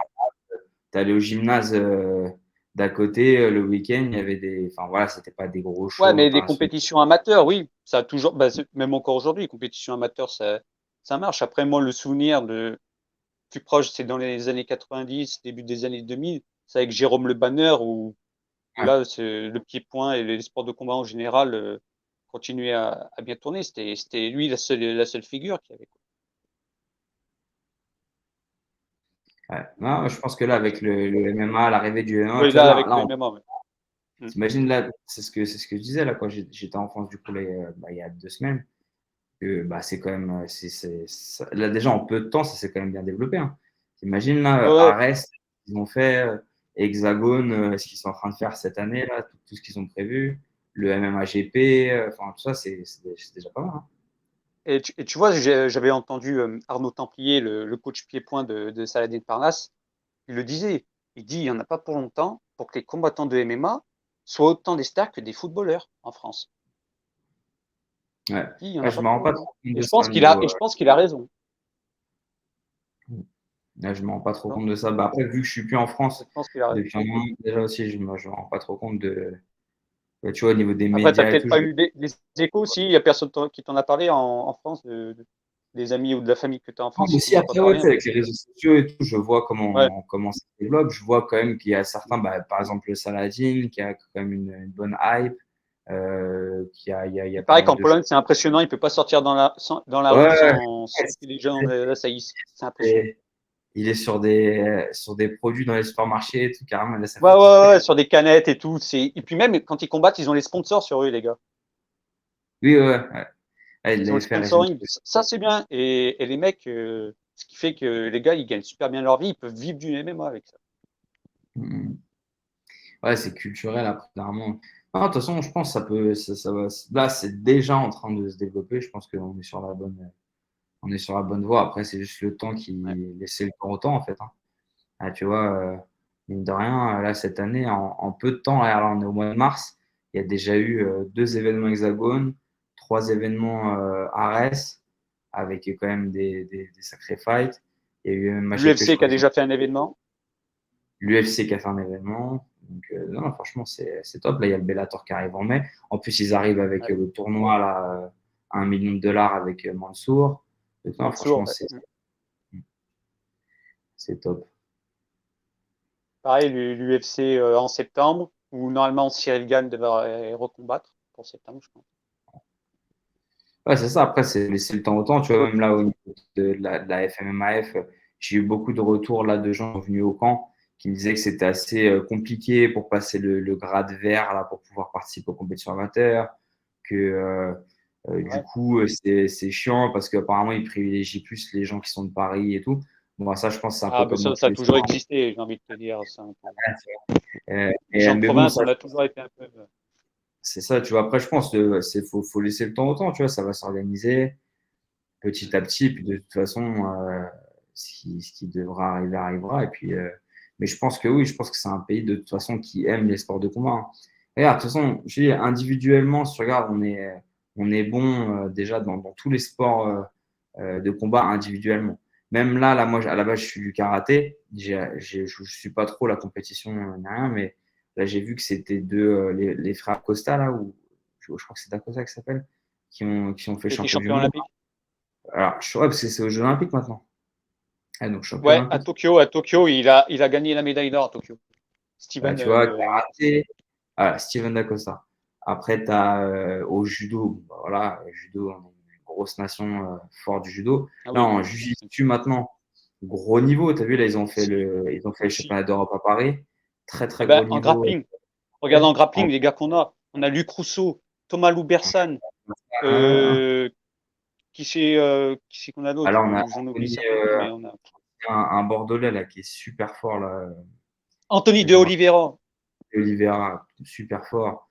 Ouais, ouais, qui est en Toutes équipe de les, France. Ouais, on en a plein. et tous les gars aussi là du lutte à livre là de chez Régnier, les gars Nicolas Régnier. les gars comment il s'appelle Ner- Fabio Santiago. Oui, Nicolas, Sud. On a dans le sud aussi maintenant là, à Nice, tu as toute l'équipe de Nice là avec Samuel Monin, l'ancien. ouais, dans le JJB. Oui, alors Samuel qui est chez Régnier, je crois. Il y a qui est un type Ouais, qui est ancien maintenant, chez ouais, mais il était sur Antibes avant. la MK Team. Pareil, qui sont au top. Donc, non, franchement, on a vraiment des Ouais, belles au années sol, là. on a des bons. Parce que tu vois, ici, regarde, en fait, le truc aussi, c'est, par exemple, mon pote Breno ou Kevin, ils ont eu leur ceinture noire à, genre, je sais pas moi, à 21 ans, tu vois, 21 ans ou 22 ans. C'est ceinture noire, les gars. Parce que bah, ils font du Ils jiu-jitsu ont depuis commencé à quel âge? ils ont commencé, je crois, à 8 ans, un truc comme ça. Donc, Ouais, tu vois, oui, mais hmm. en fait, ils peuvent pas passer. Alors, je crois qu'il faut attendre, pour avoir la ceinture bleue, je crois qu'il faut attendre 14 ou 15 ans. Et ensuite, c'est tous les 2 ou 3 ans, je crois que tu as ta ceinture. C'est un truc comme ça. Mais du coup, ce que je veux dire, c'est que ça, en France, pour l'instant, ça ne pouvait pas vraiment exister parce que on était encore la première génération. Là, on est sur la deuxième, là, qui commence à se former. Mais quand on va arriver à la troisième, quatrième génération, ça va être normal. Tu vois, parce que nous, moi, je te Bien dis, sûr. là, mes potes, ils sont ceinture noire à 20 ans, mais en fait, il y en a, je sais pas, il y a au Brésil en général, des ceintures noires qui ont 20 ans, il y en a 1000. Tu vois. En France, je sais pas, il y en a peut-être. Il y a les frères Blumenthal qui s'entraînent à Nîmes-sur-Marne, qui je pense ont été ceintures noires, ils n'avaient pas loin de 20 ans, 21, 22 ans, mais genre, c'est des exceptions. Tu as peut-être, je sais pas moi, 4 ou 5 personnes max dans le monde, en France, qui étaient ceintures noires entre 20 et 25 ans. Ici, genre, c'est normal. Et je pense que dans quelques années, ce sera normal en France aussi. Parce que bah, tu auras toute cette génération là, qui ont commencé là en ce moment, là, tu vois, qui ont commencé en 2020, en 2019, et qui vont tout arracher, qui vont être super forts. Ils vont arriver, ils vont avoir 20 ans, ils vont être super forts. Donc, dans 10 ans, on reparlera de ça. Moi, de toute façon, je pense même que le MMA, à terme, ça pourrait être un sport qui serait olympique. Hein. Je pense que c'est largement faisable hein, Ouais, que ce parce soit que j'ai olympique. regardé les compétitions internationales en MMA et franchement, ouais, ça pourrait, c'est super bien encadré. Euh, le règlement, il est top pour l'amateur. Bon, t'as pas le droit au coup de coude, t'as pas le droit au coup de genou à la tête. Il y a les clés de genoux que t'as pas le droit de faire avec les clés de cheville, il me semble. Et sinon, après Ouais. tout le reste, t'as le droit quoi, en amateur. Ouais, et même les gants et tout, tu sais, c'est des mitaines rembourrées d'entraînement, quoi, de sparring. Donc, ouais, c'est top. Les combattants en amateur sont bien protégés. Donc, tu vois, Non, je y a pas pense, de. ouais, comme tu dis, ça peut aller, ouais, en discipline olympique. Est-ce qu'ils autoriseront les professionnels à venir faire les Jeux olympiques comme ils viennent de le faire en boxe? Je sais pas. Ça après, Bah, après, ce sera 2 sports différents, là, parce qu'avec tout ce qu'il y a d'interdit, et puis les protections et tout, je pense que les professionnels, bien même sûr. de eux-mêmes, ils ne pourront même pas, je pense. Mais Ouais, mais après, tu sais, celui qui a eu le rêve de pouvoir faire les Jeux et tout, il sera peut-être oui, oui, oui, oui, bien sûr. ouais, ça, Les individualités, après. Ah, c'est sûr. mais Ben non, de toute façon, le MMA, de toute façon, en fait, c'est un peu frustrant pour notre génération, parce que du coup, c'est un peu, comment dire, ça n'a pas le respect que ça devrait avoir d'un point de vue sportif, tu vois. Parce que Ah Je ouais, pense que et- les sacrifices qu'on fait, tu vois, par exemple, je pense déjà c'est le sport ultime en termes de sport de combat. Enfin, tu peux pas faire plus ultime que le MMA parce que bah, simplement, c'est voilà, c'est là où il y a le plus de qui sont autorisés. Je pense pas que ce soit le plus violent et qui cause le plus de dégâts. Tu vois, moi, j'ai combattu aussi en boxe anglaise. J'ai fait 4 combats en boxe anglaise. Et où j'ai le plus souffert, c'est en boxe anglaise, hein. Donc, ouais, parce vraiment, que tu as la tête, tu as le haut du corps, et puis c'est tout. 80% des coups sur voilà, sur la tête et 20% sur le corps et tout. Donc, vraiment, tu prends vraiment cher. Et les combattants professionnels de boxe anglaise, vraiment, c'est un sport mais hyper violent, quoi, hyper difficile.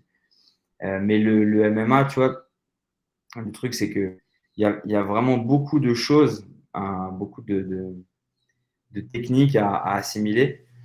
Déjà, de base, l'entraînement est donc du coup hyper fastidieux parce que bah, tu as beaucoup de choses à travailler. Ouais, Tu vois, c'est le triathlon des sports qu'on voit. c'est voilà, enfin, nous, les semaines d'entraînement, c'est vraiment très. Voilà, là maintenant, on est vraiment bien organisé, mais tu as vraiment beaucoup de choses à travailler, tu vois. Alors que par exemple, en boxe anglaise ou en pied-point, bah voilà, ils vont travailler leur gamme, ils vont travailler la préparation physique, le conditioning, et voilà, c'est fini. Nous, c'est pas ça, tu vois. Nous, faut travailler le MMA déjà tous les jours, tous les jours. On va faire 2 jours de sparring, donc il y a un jour où c'est vraiment sparring MMA, un jour où c'est sparring plus boxe et pied-point. Et ensuite, les 4 autres jours, c'est MMA aussi le matin, mais ça va être soit plus axé boxe, enfin tu vois, striking, wrestling, cage control, choses comme ça. Et les 2 autres jours, plus axé sur le grappling, donc grappling, ground and pound, cage control, mais du bas par exemple, les finalisations, choses comme ça. Et ensuite, les après-midi, on va travailler plus bah, soit la partie striking particulièrement, soit la partie grappling en particulier. Et après, tu rajoutes à ça la préparation physique. Donc, Ouais, c'est ce que tu m'avais expliqué, et, les entraînements types, un peu ce que tu faisais en termes de préparation. et c'est voilà, donc c'est vraiment, c'est beaucoup de choses. C'est beaucoup de choses à travailler. Au-delà de ça, bah, on a les catégories de poids qui sont pas faciles. Donc, on a des catégories de poids sur lesquelles il faut accéder. Donc, du coup, tu dois faire des diètes assez drastiques. Enfin, moi, par exemple, comme j'essaie de le faire vraiment correctement, je fais ça sur 8 semaines. Donc, 8 semaines, c'est long. Voilà, quand tu dois vraiment faire les choses parfaitement, 8 semaines, c'est très long. Donc, voilà. Et tu sais, si tu fais le ratio par rapport à d'autres sports, après, c'est pas vouloir dire qu'ils méritent moins ou quoi que ce soit. Tu vois, chacun, enfin, pour moi, chaque sportif de haut niveau a du mérite, quel que soit le sport qu'il fait, hein. Il n'y a aucun. euh, je veux pas valoriser plus un sport qu'un autre, tu vois. Mais, euh, mais tu vois, pour avoir même échangé avec des préparateurs physiques, je me suis formé en préparation physique avec Rémi, fils de sport, qui est un. Ah oui, ouais, je connais, ouais, c'est le préparateur de Morgan Charrière et Voilà. l'équipe de foot d'Algérie aussi. Et exactement. Et donc, du coup, lui, il travaille beaucoup avec les footballeurs. Et il me disait que enfin, dans le football, tu as beaucoup de gens encore comment dire, qui qui vont parier plus sur les aptitudes naturelles et techniques qu'ils ont, tu vois. Et après, à côté de ça, ils vont pas en faire beaucoup plus, tu vois. Ils vont pas, voilà, s'ils pouvaient faire pour s'améliorer une préparation physique, ils vont le faire, mais la plupart du temps, ils vont pas forcément le faire. Ou genre enfin, améliorer leur alimentation, ou même avoir une vie, je sais pas moi, tu vois, nous, par exemple, dans le MMA, c'est impossible d'arriver à un certain niveau si tu sors le soir, le week-end, machin, si tu fumes, si tu bois. C'est même pas la peine en fait. En fait, tu pourras même pas accéder en fait parce que tu vas te blesser avant.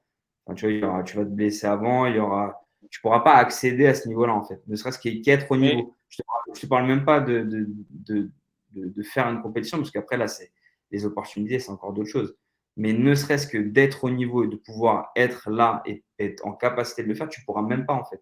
Parce que si tu ne fais pas la prévention de blessures, si tu ne fais pas la préparation physique, si tu ne fais pas ta kiné, si tu ne prends pas soin de ton corps, tu ne t'hydrates pas bien, tu ne dors pas bien, tu ne manges pas bien, de toute façon, c'est tellement dur en fait que tu peux pas y arriver en fait. C'est pas possible. Tu ne pourras même pas arriver au niveau en fait.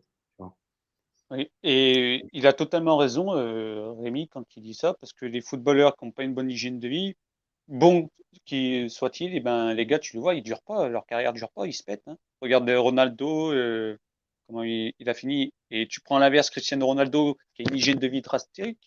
Tu le vois, il a 38 balais. Le mec, il est encore à top niveau. Hein. Ouais, c'est ça. T'as encore Donc, beaucoup de gens voilà, qui parient sur leurs aptitudes naturelles, tu vois, qu'ils ont déjà c'est ça. Ouais. et Et, qui tapent et les que mecs à là-dessus. 30 ans, ils sont déjà foutus.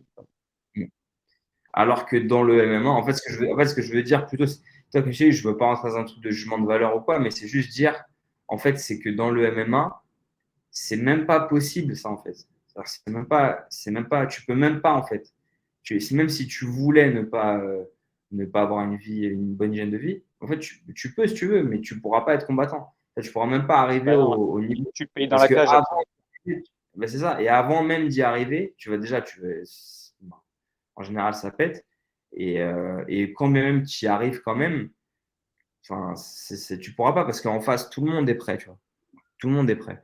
Donc c'est vraiment ça que je pense que le MMA, pour l'instant, c'est pas encore reconnu comme ça devrait l'être, mais je pense que c'est qu'une question de temps, tu vois. Après, comme on disait, avec Oui. l'organisation du Et sport. je rajouterais dans l'approche de l'entraînement aussi, le MMA, dans les sports de combat, c'est le seul sport qui a réussi à se réinventer dans la préparation parce que quand tu vois les sparring, tu prends l'époque de Vanderlei, tout ça, où les gars, ils se pariaient comme des dingues, ils se mettaient KO à l'entraînement. Tu les vois aujourd'hui, ils sont complètement abîmés. C'est limite s'ils n'ont pas un peu la bave à côté, tu vois. Et aujourd'hui, quand tu vois des TJ Dillashaw, qui a été champion de l'UFC, qui ne fait plus de sparring, ou des Henry Cerudo dernièrement avec Demetrius Johnson, qui faisait des sparring light, les gars optimisent au maximum à l'entraînement de se préserver pour être à 200% le jour J et limiter la casse, hein, parce que malgré tout, Ouais, justement. ils Et laissent des après, plumes. Hein. ouais, mais ça, tu vois, voilà, ouais, complètement. Mais ça, c'est justement, nous, on est en plein là-dedans en ce moment, parce que ça, c'est une transition qui est en train de se faire, en fait. Hein. Là, c'est pas encore établi dans toutes les équipes, ça. C'est en bonne voie, là. En particulier au Bah, Brésil. d'ailleurs, Je pense Vanderlei, pas il que. passe dans les académies, dans les écoles pour expliquer aux jeunes, ne se parez pas comme des Ouais, dingues pour expliquer les séquelles qu'il a aujourd'hui. ouais, bien sûr. Et, Là, et Anthony, après, que j'ai eu comme invité, il expliquait quand il était c'était pour les championnats du monde de MMA amateur, quand il a rencontré Minotaur, il dit le mec a 48 ans, il tremble. ouais, ouais, non, non, les gars de l'époque, bah, en particulier au Brésil, hein. C'est vrai qu'au Brésil, c'est particulièrement connu pour ça. Bah, la shootbox, ça y allait. Ouais, c'est ça. Mais, euh, mais ouais, non, de toute façon, c'est en plein, en ce moment, là, justement, en transition, les entraînements que les gars de l'old school, ils vont appeler entraînement intelligent, tu vois. C'est entraînement. En fait, c'est que, en vrai, et là encore une fois, hein, c'est calqué sur les sports olympiques, c'est qu'il y a, enfin, moi, dans ma vision, parce que du coup, après, j'aimerais bien, après, quand j'en aurai fini avec les combats, tu vas peut-être m'orienter plus sur une carrière d'entraîneur. Et du coup, c'est des choses qui m'intéressent beaucoup, les Et méthodologies c'est déjà le d'entraînement. cas, puisque tu Et coaches un comment. peu. Oui, non, bien sûr, ouais, non, je suis déjà plus ou moins entraîneur, tu vois. Déjà, c'est moi qui donne les cours de striking, même pour l'équipe compétition académie. Après, les gens qui viennent au MMA camp, bah forcément, je les encadre, donc j'ai quand même cette casquette d'entraîneur avec les gens qui viennent au camp. Mais tu vois, après, plus tard, m'orienter plus sur l'entraînement haut niveau, du coup, faire de l'entraînement plus vraiment pour les compétiteurs. Ouais. Et du coup, c'est un truc qui m'intéresse vraiment beaucoup. Mais en fait, c'est quoi? C'est que si tu veux, tu regardes les sports olympiques, les sports olympiques on va dire, d'opposition, hein, parce qu'il faut prendre quand même toujours en compte que c'est un sport de combat. Donc la boxe anglaise, la lutte, tu vois. C'est des sports où, si tu regardes comment est-ce qu'ils protocolisent leurs entraînements, tu as 80% de technique, technico-tactique et 20% d'opposition. Et tu peux pas faire le contraire. Et en fait, avant, c'était le contraire. Avant, c'était beaucoup, bah, vas-y, on se met sur la gueule 80% et 20%, on étudie un petit peu la technique. Et en fait, c'est pas comme ça. C'est dans l'autre sens. Si tu veux que ça fonctionne, faut répéter suffisamment, faut driller. Tu vois, là maintenant, on a rapporté beaucoup ce terme de drill pour le MMA, qui est beaucoup utilisé à la base en jiu-jitsu. Donc, c'est de la répétition simplement de mouvements, répétition de technique, de la forme de corps aussi. Donc, beaucoup de travail, on va dire, de gymnastique tu vois, un peu comme tu vois, les lutteurs, si tu regardes des mecs, des lutteurs olympiques, ce que je dis souvent, c'est qu'avant d'être des lutteurs, les mecs, c'est des gymnastes, en fait, les gars. Ils sont tous super agiles, super forts, tu vois, ils ont un corps en général hyper développé et tout. Donc, euh, donc voilà, travailler, on va dire, 80% du temps sur le technique et le technico-tactique, tu vois, donc travailler sur la partie voilà, technique, quoi, le répétition de mouvements, répétition de drill, des choses voilà, vraiment très répétitives, qu'on pourrait dire, qu'on pourrait qualifier de chiantes, entre guillemets, tu vois. Mais au final, c'est ça qui fait la différence, parce que qui fait qu'au moment du sparring ou au moment M où tu es en train de faire le combat, bah, les choses qui vont sortir, elles vont sortir naturellement. Parce qu'en fin de compte, dans ces moments-là, c'est que ce que tu as enregistré, ce qui va sortir naturellement qui va sortir.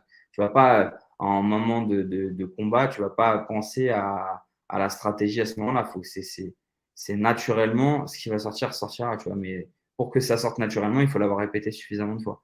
Et pour chacun, ça va être un peu différent. Toi, par exemple, tu vas avoir des aptitudes qui vont te permettre, je sais pas moi, de répéter 100 fois la technique, tu vas y arriver à la mettre en place. Moi, ça se trouve, je vais avoir besoin de 300 fois, tu vois, et ainsi de suite. Donc, c'est pour ça que c'est important de protocoliser. Et ça, autant pour les compétiteurs que pour les gens qui viennent en loisir. Donc, c'est vraiment un truc que j'essaie d'implémenter aussi et d'expliquer beaucoup aux gens qui viennent en stage. Bah voilà, qu'en fait, oui, c'est du combat. La plupart du temps, les gens, des fois, des gens viennent et disent, ouais, bah, je veux faire du sparring, tu sais, enfin voilà, ils veulent que ce soit dur, ils veulent qu'il y ait du sang, ils veulent Ouais, ils qu'il y veulent ait de la bagarre, quoi. tout, ils veulent de la bagarre. Mais en fait, c'est pas, enfin, tu peux, mais c'est pas parce que tu as fait un entraînement, tu as saigné, tu as beaucoup transpiré, tu es fatigué, que forcément c'était un bon entraînement. Tu vois. Même Ouais. des fois, c'est le contraire, en fait. Souvent, c'est le contraire. Donc, du coup, à chaque fois, j'essaie, tu vois, d'expliquer ça, tu vois, ouais, si tu veux, parce que c'est ta volonté de faire un sparring un peu dur, etc., pourquoi pas, tu vois, parce que tu as envie de le faire, tu as envie de dépasser tes limites, ou je sais pas, tu as un truc psychologique qui fait que tu as envie d'aller au-delà, ok, mais c'est pas forcément ça qui va te faire évoluer en tant qu'artiste martial, tu vois, en tant que sportif. Ce qui te fait évoluer, c'est des trucs qui, malheureusement, bah, c'est des trucs chiants, en fait, quoi. Et j'allais te dire, c'est même plus, souvent je parle de ça, mais c'est même plus, je pense, similaire à l'apprentissage d'un instrument de musique, tu vois, le sport de combat. Tu vois, des gens qui apprennent la guitare, qui apprennent le piano, tu vois, ils doivent se caler des heures à répéter des gammes, c'est hyper relou. Au bout d'un moment, bah, ils sortent une mélodie et la mélodie, elle est belle et ils sont contents, tu vois. Et bah là, c'est la même chose.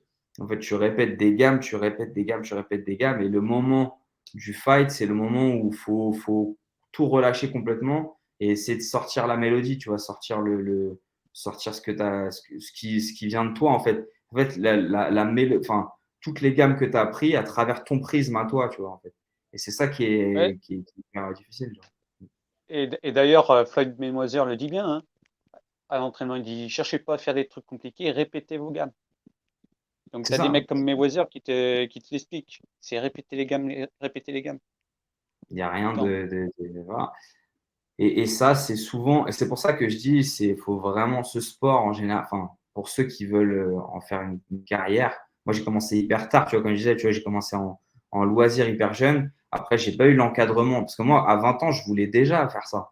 Le truc, c'est que j'ai pas eu vraiment un bon encadrement. Tu vois, à l'époque, on n'avait pas de club de MMA. Et il fallait que j'aille hyper loin. En plus, bah, à côté de ça, je bossais. Moi, c'était un peu compliqué. Du coup, j'ai pas Ouais, eu mais tu es d'où exactement? Tu es de la région parisienne, toi, à la base? Ouais, je suis de région parisienne, je suis Seine-Saint-Denis.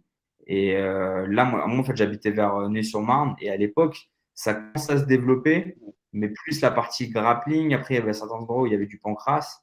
Après, même si, par exemple, j'avais voulu aller au MMA Factory à l'époque, qui était déjà en place, ou des clubs Ouais, comme ou ça, chez où là, Hatch. Parce que bah, Hatch, après, j'ai il été est un chez peu Axe pour la fin. Mais le truc, c'est que c'est les horaires, en fait, qui ne combinaient pas. Et moi, par rapport où ou la j'habitais, Team, il y a Cyril aussi à voilà, Épinay-sur-Seine. team, mais c'est pareil. En fait, les horaires, ça ne combinait pas parce que moi, en gros, les horaires où il y avait les entraînements, c'est les horaires où c'était bouchon. Enfin, c'était même pas la peine, quoi. Genre, pour aller, c'était même pas la peine. Donc, du coup, tu vois, à chaque fois, bon, bah voilà, c'est comme ça. C'est comme ça. J'ai eu cette opportunité tard.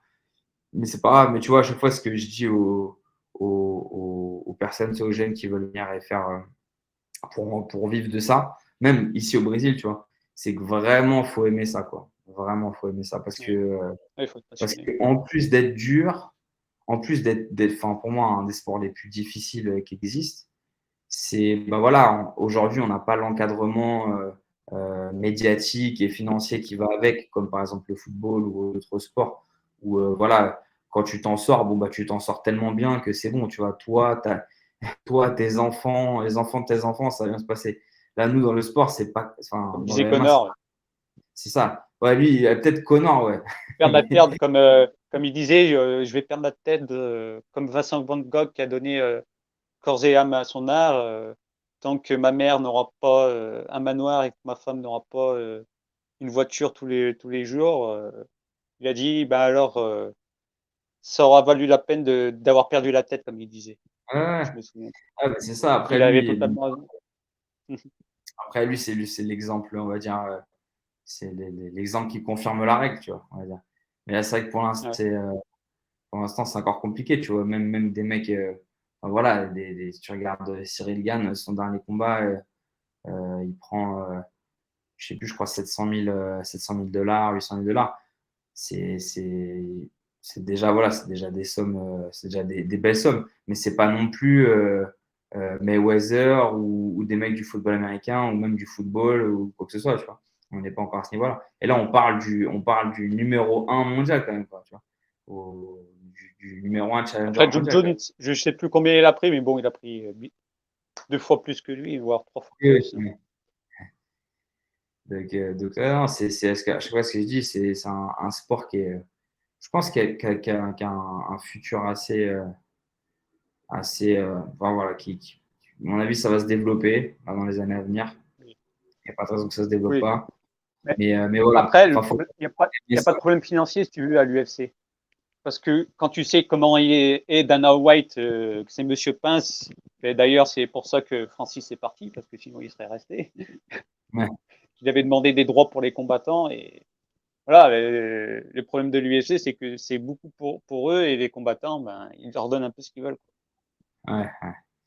Ouais, à voir comment ça évolue aussi sur ce marché-là, tu vois, sur les autres organisations qui vont se créer, celles qui sont déjà en place, le PFL là, qui se met Mm. en place, le Bellator, comment est-ce qu'ils vont Ah oui, le PFL, évoluer ouais. en Europe. Tu as le One aussi. Bon, voilà, après, je pense qu'il y a le marché aussi qui va évoluer à la vitesse que le sport va évoluer. Et c'est vrai que ça reste en fait, je dis ça, mais en vrai, c'est tous les sports, c'est pareil. À partir du moment où tu vas arriver au très haut niveau, faut que tu aimes ça vraiment, quoi. Genre, c'est pas juste en fait, fais Mm. pas juste ça pour l'argent parce qu'il y a un moment donné, ça suffira pas, Oui. quoi. Mm. Il faudra le faire pour la passion. Moi, ce que je dis Et aux gars à l'académie, tu vois, là maintenant, je suis vraiment heureux, tu vois, de pouvoir vivre de ma passion. Euh, Après, je fais pas ça pour l'argent parce que, voilà, moi, de toute façon, déjà, juste le fait de pouvoir me réveiller le matin, tu vois, je me réveille, je prends le petit déj, moi, là, moi, je réponds à tes questions. Après, je vais aller m'entraîner, je suis avec mes potes, on s'entraîne, je fais ce que j'aime. Enfin, tu vois, pour moi, je suis déjà riche, en fait, quoi. C'est bon, je suis déjà. Si j'arrive à payer les factures et avoir suffisamment pour manger une pizza à la fin de semaine, tranquille, être avec les amis et faire ce que j'aime, c'est bon, tu vois, je suis le plus heureux du monde, pas besoin de plus. mm. Mais si tu le fais dans une fin uniquement financière, il y a un moment donné Ah, où ça oui, enfin, il faut vraiment qu'il y ait beaucoup d'amour à la base, quoi. Il faut vraiment aimer ça beaucoup. Et tu vois, si par exemple, je prends l'exemple de Alex ou de Breno, tu vois, eux, en plus d'avoir une passion exacerbée pour ça, parce que c'est ça en fait, hein, ils sont vraiment passionnés. Tu vois, Mm. Alex Pereira, c'est un des gars que je connais qui regarde le plus ses combats. Là, son Ah ouais? dernier combat contre l'Iranien, ça ne m'étonnerait pas qu'il l'a regardé une centaine de fois depuis qu'ils ont combattu, qu'il ait analysé mais vraiment chaque mouvement, chaque déplacement, et que là, à mon avis, là, sur le prochain combat, je pense qu'il va gagner et je pense qu'il va Aussi, gagner je pense. encore plus rapidement que ce qu'il a gagné la dernière fois. Bon, la dernière fois, c'était un peu compliqué sur tout le fight. Bon, il a trouvé la solution à la fin. Mais, mais je pense que là, cette fois-ci, il va gagner encore plus rapidement. Parce que c'est ce que je dis, tu vois, c'est que c'est des gars qui, bon, eux, en plus, ils sont hyper talentueux. Donc, voilà, ils ont lui, Déjà, Alex en particulier, physiquement, c'est des monstres. il Alex a, Pereira, physiquement, déjà, c'est un monstre. il a un corps déjà qui est taillé pour ça, un peu comme John Jones, tu vois. Les mecs, ils sont nés pour faire un combat, en fait. T'as l'impression que ces gars, ils sont Ouais, créés. il me fait penser à, dans son histoire, Alex Pereira, il me fait penser un peu à Francis. Francis a travaillé dans les mines et lui, il travaillait Ils dans un faisaient truc de camion. On a pour échangé les acheter. roues, c'est ça? Ouais, ça, échanger les pneus des camions. Ouais, donc ça lui a forgé déjà un physique aussi de base. Ah, bah ouais, à Dans tous mort. les Bah, cas. lui, il était avec la masse toute la journée en train de taper sur des pneus. Ouais, comme Francis faisait dans les mines avec la barre à mine. Bah, non, mais en plus, on disait la dernière fois, là, il y avait, je sais plus qu'est-ce qui parlait de ça, un préparateur physique, parce que c'est quand même pas anodin. Euh, Taper sur des pneus avec une masse, c'est quand même un truc que tu fais en préparation physique pour le développement de Ouais, l'explosivité. Et lui, ouais, par rapport à sa génétique, le fait qu'il est assez longiligne, c'est hyper surprenant. Alors, c'était Camões, Rogério Camões, un des préparateurs physiques les plus connus du Brésil, là, de préparateur physique d'Anderson Silva, qui disait qu'il était, parce qu'en fait, à la base, à l'époque, il était même pas encore dans le MMA. Alex, il avait été aidé Anderson Silva prépa pour le combat contre Adesanya qu'il avait fait en Australie. Et Camoes, là, le préparateur physique, il était choqué du physique de Pereira parce qu'en gros, quand c'est des mecs comme ça, longilignes, en général, ils ont moins d'explosivité et d'isométrie. Tu vois, c'est plus des gars qui vont être endurants ou qui vont être, je sais plus ce qu'il explique exactement au niveau des fibres musculaires et tout. Enfin, voilà. Mais qu'en gros, lui, enfin, c'est un extraterrestre, quoi. Le gars, il a jamais vu ça, quoi. Le gars, et, et Alex Pereira, il est amérindien, il me semble. Il vient d'une tribu amérindienne en plus. ouais, il a des origines indigènes, ouais, du nord-est, je crois que de Porto Seguro, Bahia, tout ça. Ouais, Mais il fait quoi? Il fait 2 mètres quasiment, non? presque, ouais, presque de mètres, ouais. Mais tu vois, ce Ouais, que je dis, c'est que c'est un gars, même s'il n'avait pas le, le- les millions et tout ça, il serait quand même là, il ferait la même chose en fait. C'est ça qu'il aime faire en fait. Donc, c'est ce que je dis, c'est que ce sport, c'est tellement difficile. Comme de toute façon, oui, tous les sports à haut niveau, c'est très difficile, encore une fois. Mais vraiment, le MMA, je comme pense les que ça. métiers en général, il y a des métiers difficiles et tout, il suffit que ça soit une Non, passion et ça passe. Mm. c'est ça. Mais le truc, c'est que Mm. c'est voilà, vraiment, c'est très, très, très dur, quoi. Et donc, eux, ils ont, en plus d'être talentueux, ils ont ce truc-là, cet amour pour le sport. Donc, ça Mm. fait la différence, quoi. Ben, Voilà. et tu nous as pas dit, du coup, ton prochain combat, tu sais quand est-ce qu'il sera exactement? Tu as Non, une j'ai date? pas de date encore. J'ai pas de date. Je sais pas encore trop. Là, de toute façon, nous sur São Paulo maintenant, on a un partenariat avec une organisation là, donc assez rapidement, je pourrais avoir une opportunité. Il faudrait juste que je me prépare. Là, pour l'instant, je me remets un petit peu de tout ça là, Bien sûr, ouais. et puis je pense d'ici peut-être juin ou juillet, c'est de trouver une D'accord. Et opportunité. ça sera au Brésil, du coup. Tu confirmes que Ouais, tu ouais, risques de combattre au Brésil? ouais, ouais. D'accord. Après, j'aimerais bien combattre en France. Parce que là, du coup, Oui, j'imagine. à la base, mon rêve, c'était de combattre en France. Là, maintenant que j'ai Bien sûr. perdu, avec cette frustration un peu là, de la défaite, ouais, je veux recombattre pour pouvoir gagner en France cette fois. Donc, Oui, mais je pense que tu auras l'occasion, ouais, je pense. j'espère bien, ce serait vraiment Je bien. pense que tu auras l'occasion. Ça se trouve, ben, le combat que tu as de refaire au Brésil, ça va te, si tu gagnes, ça te relancera. Et je pense que peut-être tes matchmakers te recontacteront pour Ouais, le ouais, bah, combat, de hein. toute façon, Souvent, c'est comme ça que je ça suis se en passe, contact hein. avec eux et puis on verra ce que ça donne là. J'espère peut-être sur l'année, peut-être avoir une autre opportunité, on verra. Ce serait bien en tout cas. Bah écoute, en mode de la fin, je pense que c'était pas mal. Je vais te remercier de ta disponibilité. Avec plaisir. C'était, Merci à toi pour les questions, pour c'était, l'intérêt c'est- sur mes Bah projets. écoute, c'est normal, hein. Moi aussi, je suis passionné, donc c'est comme ça. Donc voilà.